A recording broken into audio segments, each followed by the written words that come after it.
So ಮುಂದಿನ ರಾಶಿ ಕುಂಭರಾಶಿ. ಕುಂಭರಾಶಿಯವರ ಭವಿಷ್ಯ ಹೇಗಿದೆ ಗುರುಗಳೇ? ಕುಂಭರಾಶಿಯವರಿಗೆ ಸಾಕಷ್ಟು ಜಗಳಗಳಾಗುತ್ತೆ. ಯಾಕಂದರೆ ಸಪ್ತಮದಲ್ಲಿ ಕುಜಗ್ರಹ ಇದ್ದಾನೆ, ಶನಿ ರಾಹು ಗ್ರಹ, ಕೇತು ಗ್ರಹ ಇದ್ದಾನೆ. ಹಾಗಾಗಿ ಈ ಒಂದು 3 ತಿಂಗಳು ಕುಂಭರಾಶಿಯವರು ತುಂಬ ಜಗಳಕ್ಕೆ ಹೊಣೆ ಆಗ್ತೀರ. ದಯವಿಟ್ಟು ಸಾಕಷ್ಟು ಜಗಳಕ್ಕೆ ಹೋಗಬೇಡಿ. ಜಗಳಗಳು, ಕಿರಿಕುಗಳು ಇದೆಲ್ಲವೂ ಕೂಡ ಕುಂಭರಾಶಿಯವರ ಜಗಳಗಳು ಹೈಯೆಸ್ಟ್ ಆಗುತ್ತೆ. ಈ ಜಗಳವನ್ನು ನೀವು ಕಂಟ್ರೋಲ್ ಮಾಡ್ಕೊಳ್ಳಿ.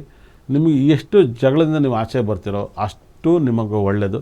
ಜಗಳಕ್ಕೆ ಮಹತ್ವವನ್ನು ಕೊಡಬೇಡಿ. ಜಗಳಕ್ಕೆ ನೀವು ಯಾವಾಗಲೂ ಕೂಡ ಎಷ್ಟು ಮಹತ್ವ ಕೊಡ್ತೀರೋ ಅಷ್ಟು ಒಂದಲ್ಲ ಒಂದು ಸಮಸ್ಯೆಗಳನ್ನು ಸಿಗಾಕಿರ್ತೀರ. ಮತ್ತು ಕುಂಭರಾಶಿಯವರಿಗೆ ರಾಹು ಗ್ರಹ ಇರೋದ್ರಿಂದ ನೀವು ವಿದೇಶದ ಪ್ರಯಾಣವನ್ನು ಮಾಡ್ತೀರ 100%. ಇನ್ನೂ ಅದು 18 ತಿಂಗಳು ನೀವು ಫಾರಿನ್ ಪ್ರಯಾಣವನ್ನು ಮಾಡ್ತೀರ. ಮತ್ತು ಕುಂಭರಾಶಿಯವರಿಗೆ 2ನೇ ಮನೆಯಲ್ಲಿ ಶನಿಯಿಂದ ನಿಮಗೆ ಹೆಂಗೆ ಮಾತಾಡಬೇಕು ಅಂತ ದೇವರು ಭಗವಂತ ಶನಿ ವಾಕ್ಸ್ಥಾನದಲ್ಲಿರುವಂಥ ಶನಿ ನಿಮಗೆ ಪಾಠವನ್ನು ಕಲಿಸ್ತಾನೆ. ಮತ್ತು ಅದೇ ರೀತಿಯಲ್ಲಿ ಗುರುಗ್ರಹ ಪಂಚಮ ಸ್ಥಾನದಲ್ಲಿದ್ದಾನೆ. ಪಂಚಮ ಸ್ಥಾನಾಧಿಪತಿ ಗುರು ರಾಶಿ ನೋಡೋದ್ರಿಂದ ನಿಮಗೆ ಸಕಲ ಸಂಪತ್ತು, ಐಶ್ವರ್ಯ, ಮಕ್ಕಳಿಂದ ಲಾಭವನ್ನು ಕೊಡೋದು, ತಂದೆಯಿಂದ ಲಾಭ, ಅಣ್ಣ ತಮ್ಮನಿಂದ ಲಾಭ ಇರುತ್ತೆ. ಮತ್ತು ಎಲ್ಲರೂ ಸ್ವಲ್ಪ ಗಂಡ ಹೆಂಡತಿ ಜಗಳಗಳು ತುಂಬ ಜಾಸ್ತಿ ಇರುತ್ತೆ. ಅದನ್ನು ಅವಾಯ್ಡ್ ಮಾಡ್ಕೊಳ್ಳಿ, ತುಂಬ ಅವಾಯ್ಡ್ ಮಾಡ್ಕೊಳ್ಳಿ. ಮತ್ತು ಕುಂಭರಾಶಿಯವ್ರಿಗೆ ಲವ್ವರ್ ಇದ್ರೂ ಕೂಡ ಸಿಕ್ಕಾಬಟ್ಟೆ ಜಗಳ. ಇವತ್ತು ಮಾತು ಬಿಡ್ತೀರಾ, ಮತ್ತು ನಾಳೆ ಮಾತಾಡಿಸ್ತೀರ, ಇವತ್ತು ಮಾತು ಬಿಡ್ತೀರಾ, ನಾಳೆ ಮಾತಾಡಿಸ್ತೀರ.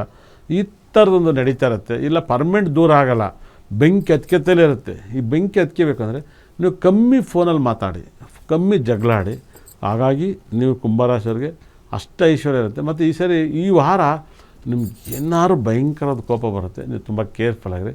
ಮತ್ತು ಈ ವಾರದಲ್ಲಿ, ಈ ಒಂದು ತಿಂಗಳಲ್ಲಿ ನಿಮ್ಮ ಲೈಫಲ್ಲಿ ಒಂದು ಸರಿ ನಿಮಗೆ ಏನಾದ್ರು ಒಂದು ಆಕ್ಸಿಡೆಂಟು, ಜಾರಿ ಬೀಳೋದು, ಆಪತ್ತಾಗೋದು ಇದೆಲ್ಲವೂ ಕೂಡ ಒಂದು ಚೂರಿದೆ. ಹುಷಾರಾಗಿ ಹ್ಯಾಂಡಲ್ ಮಾಡಿ. ಓಕೆ.